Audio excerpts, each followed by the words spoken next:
Hello everyone, myself Girish Kumar. Welcome to my channel GK Coders. Please like, share and subscribe my channel. Today I am going to explain recursion function in C language. So what is a recursion? A recursion is a process in which a function calls itself directly or indirectly. Right? So a function calls itself directly or indirectly is known as recursion. Using recursion algorithm, certain problems can be solved very easily, right? Such as dynamic problems, Tower of Hanoi, pre-order, post-order, tree traversing, right? Here, the corresponding function is called recursive function. Is it clear? So, what is the base condition in this recursion? Right? So, before I go for base condition, I will say once again what is recursion. It is a process in which a function calls itself directly or indirectly and is known as recursion. And the corresponding function is called as recursive function. Is it clear? Right. So, for the recursion, we need to identify the base condition first. So, what is this base condition? So, in recursive program, the solution to the base condition is provided and the solution of the bigger problem is expressed in terms of smaller problems. For example, if I want to find a factorial of a given number, I'll explain this code later in next video, but you see what is the condition? N less than equal to 1. So here what happens, I have written on condition n less than equal to 1 means if the value of n is less than equal to 1, so I'll say return 1 means I need to stop this recursive program. So this is known as base case. Is it clear? So this base case is n less than equal to 1 is defined and the larger value of number can be solved by converting into a smaller one until the base case is reached.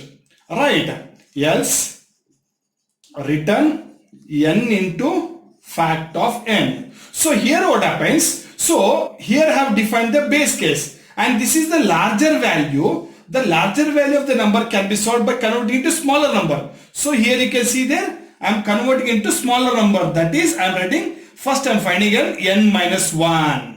Right? I am dividing the problem. Again next it will n minus 2, n minus 3. So on. How long it will repeat? Until the base condition is reached. Is it clear all of you? So how a particular problem is solved using recursion? The main idea here is to represent a problem in terms of one or more smaller problems and add one or more base condition. So you can add one condition or more than one condition. Here the base condition will be acting as the stopping condition of the recursive function. Suppose if the base condition is not been returned, then the function goes for executing infinite number of times. For example, if we compute factorial n. So, for example, if I know factorial n, right, if I know factorial n, then we can know, so if I want to find the factorial of n, so then how we can find? If we know what is factorial of n minus 1, right, if we can know what is factor of n minus 1, definitely we can easily predict what is factorial of n. Is it clear? So the base case for the factorial will be n is equal to 0. So whenever we reach n is equal to 0, we return 1. Is it clear? So this will be acting as a base condition to find the factorial of a given number. Is it clear all of you? This is a small example of recursive program. Now there are two types of recursive function. One is direct recursion and another one is indirect recursion. So we'll see an example for direct recursion. Right. So I'll say direct function. Here this one will have some code. So what I'll do, I'll just call the direct function. Right. Here you can see this direct function is once it is executed, here it is calling the same function direct function. So here what happens? It is calling the same function. So when the function is calling itself is called recursion, and this type of recursion is known as direct recursion. Is known as direct recursion. Is it clear, all of you? Yes. When we say direct recursion, when the same function is calling itself is called direct recursion. So when we go for indirect recursion, so we'll see here. So I'll say void function 1. Right. So we have some set of code. In function 1, we call function 2. Right. So we write function 2. In function 2, we call function 1.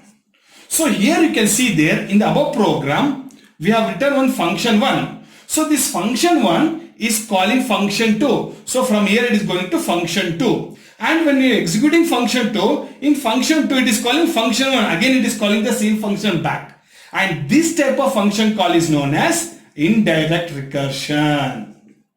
Indirect recursion. Is it clear? So these are the two types of recursions, that is direct recursion and indirect recursion. Is it clear, all of you? Yes. So now we'll see how a memory is allocated for this function. So when any function is called from the main function, so generally from the main only will start. So the memories will be allocated onto the stack. So memory will be allocated onto the stack.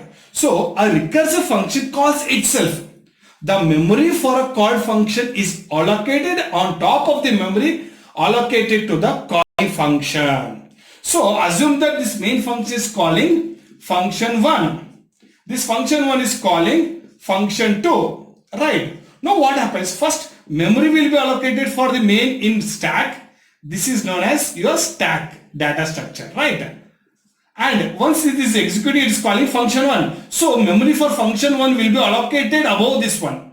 And this function is calling function 2. So memory is allocated for this function 2 here. So if the main function has to be executed, then first function 2 has to be executed, then function 1 has to be executed, and then the main function will be executed. Is it clear? Right. So here what happens? It is allocating onto the stack where we have only one entry. So that in stack we have only one entry. Inserting into the stack and exit into stack will be done only from the same point. Is it clear? And once the memory is allocated for the calling function, a different copy of the library function, local variables is created for each function call. So suppose if function 1 is having some variables like a, b. So for this also some memory is allocated. If this function 2 is having same a, b memory variables. So for this also we have separate memory allocated for the local variables.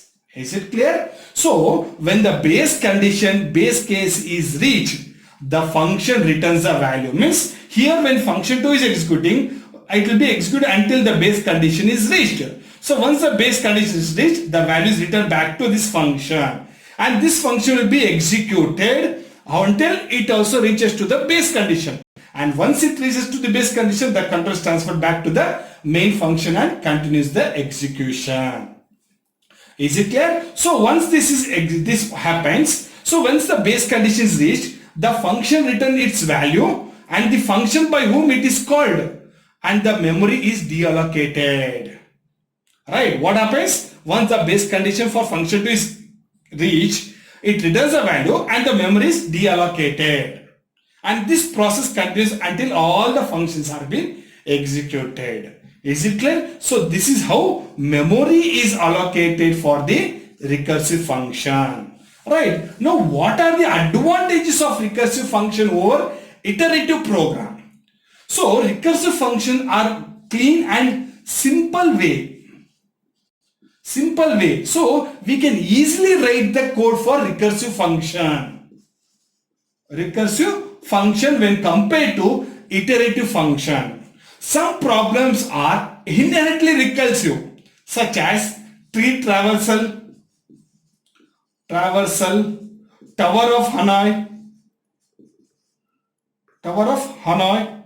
So these are the problems which are by default innately recursive. So this has to be solved only by using recursive. Is it clear? For such problem, so it is preferred to write recursive code only. So these kind of problems requires recursive code only. So we can also write such kind of code by using iterative with the help of stack data structure.